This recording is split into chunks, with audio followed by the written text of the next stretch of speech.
बिहार कैमूर से पिंटू तिवारी पत्रकार की रिपोर्ट। पूर्व विधायक ललन पासवान ने कहा, भाजपा सांसद परिवारवाद की कर रहे राजनीतिक शीर्ष नेतृत्व करे कार्रवाई, एमएलसी चुनाव में चूक होने पर होंगे जिम्मेदार।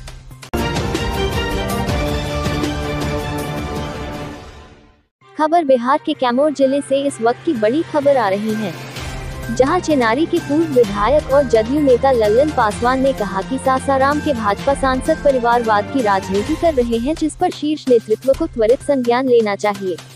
एमएलसी चुनाव में अगर एनडीए गठबंधन के समर्थित भाजपा प्रत्याशी के चुनाव में चूक होती है तो इसके लिए सांसद जिम्मेवार होंगे, क्योंकि पार्टी लाइन से अलग होकर भाजपा सांसद एमएलसी चुनाव में अपने पुत्र और लोक जनशक्ति पार्टी रामविलास के प्रत्याशी रवि पासवान के पक्ष में जनप्रतिनिधियों को गोलबंद कर रहे हैं। चेनारी के पूर्व विधायक और जदयू नेता ललन पासवान ने कहा कि सांसद छेदी पासवान के पुत्र रविशंकर पासवान के चुनाव मैदान में आ जाने से भितरघात की संभावना प्रबल हो गई है। उन्होंने तंज कसते हुए सांसद छेदी पासवान पर यह भी कहा कि लोजपा है तो भाजपा है, भाजपा है तो लोजपा है। ऐसे शब्दों का सांसद छेदी पासवान उच्चारण करते रहते हैं। पार्टी को यानी भाजपा को निर्णय लेना है कि आगे क्या कदम उठाती है। यह वह जमाना चली गई जो पार्टी में रहकर भितरघात करते रहते हैं। पूर्व जदयू विधायक ने कहा कि बिहार में एनडीए के साथ विकास की राहों पर बिहार के विकास पुरुष नीतीश कुमार चलने काम कर रहे हैं। पार्टी के निर्देश के आलोक में एनडीए प्रत्याशी को जिताने के लिए कार्य किया जा रहा है। मुख्यमंत्री नीतीश कुमार विकास के वाहक हैं। उनके नेतृत्व में बिहार का सर्वांगीण विकास हो रहा है। कैमूर के पठार में टाइगर रिजर्व के मुद्दे पर हो रहे आंदोलन पर पूर्व विधायक ने कहा कि टाइगर रिजर्व बनाने पर गाँव को विस्थापित करने की कोई बात नहीं की गई है। यह बात गलत रूप से प्रचारित की जा रही है। टाइगर रिजर्व बनने पर पर्यटन के क्षेत्र को बढ़ावा मिलेगा। अभी सर्वे का काम चल रहा है। पहाड़ी क्षेत्र के लोगों के विकास के लिए कई कार्य किए जा रहे हैं। पेयजल आपूर्ति के लिए समुचित व्यवस्थाएं की जा रही हैं। अभी इस तरह का कोई फैसला नहीं हुआ है जिस पर आंदोलन की बात हो।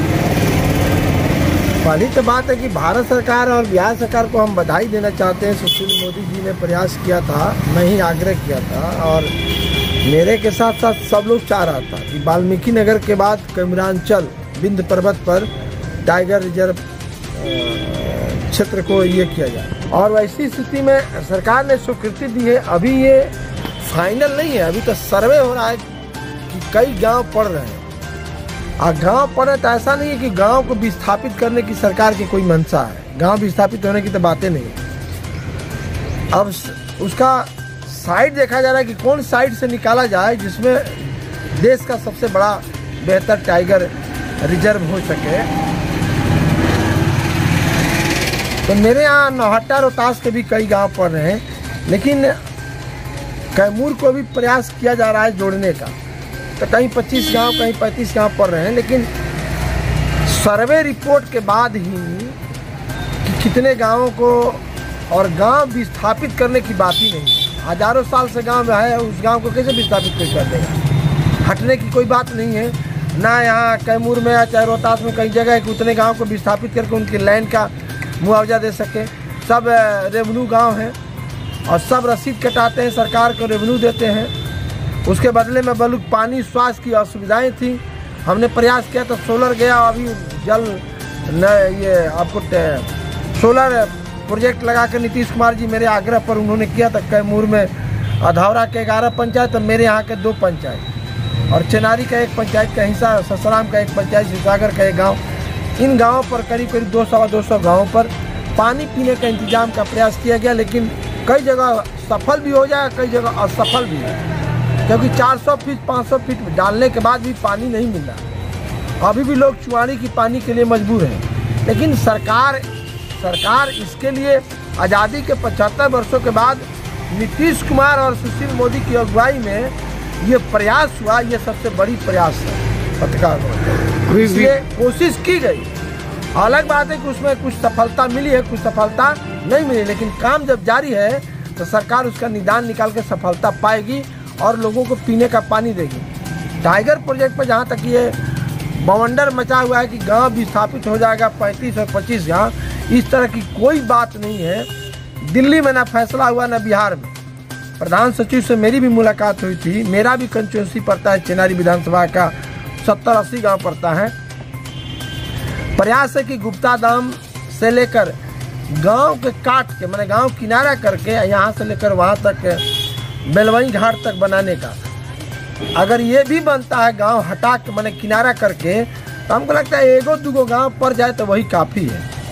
हमारे यहाँ गोरियाँ पड़ सकता है एगो गांव, जो गोरियाँ के छोड़ के भी अगर बनाएगा तो बहुत बड़ा प्रोजेक्ट है। इसलिए अधौरा के 35 और 25 गांव विस्थापित किए जाएगा। ये कतई इस तरह का कोई फैसला है सरकार का, न सरकार ने इस तरह की कोई स्वीकृति दी है।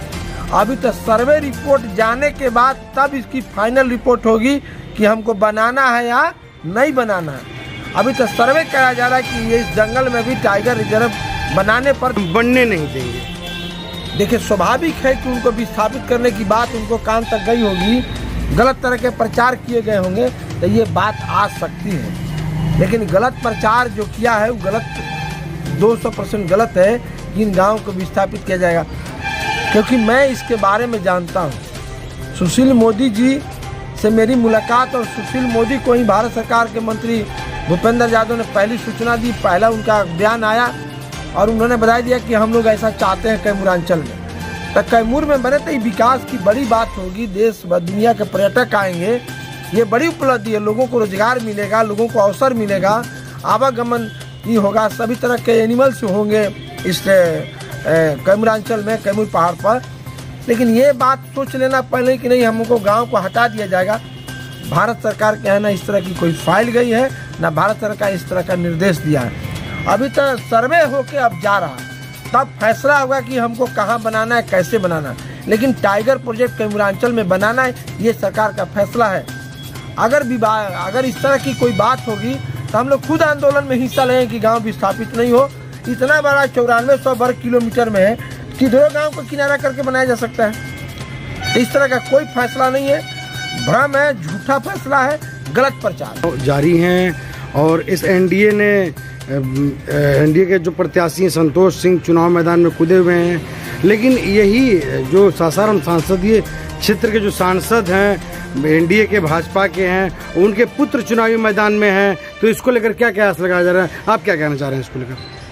नहीं तो पूछिए जिसकी आप नाम की चर्चा कर रहे हैं कि दल में जो आदमी है और एमपी है, तो उससे पूछना चाहिए कि जो परिवारवाद वंशवाद की परंपरा है कि हम भी और हमारे पत्नी बच्चे भी एमएलए एमएलसी बन जाए, भले ये यहाँ के समाज जिस समाज के लोग उस समाज का चिराग बुझ जाए, यहाँ लोग नहीं रहे, तो उससे पूछना चाहिए। और ये बात तो भारतीय जनता पार्टी के अधिकार क्षेत्र का मामला है और भारतीय जनता पार्टी के उम्मीदवार भी संतोष सिंह हैं। हम तो एनडीए गठबंधन के हिस्सा हैं, जदयू के हम लोग नीतीश कुमार के कार्यकर्ता हैं।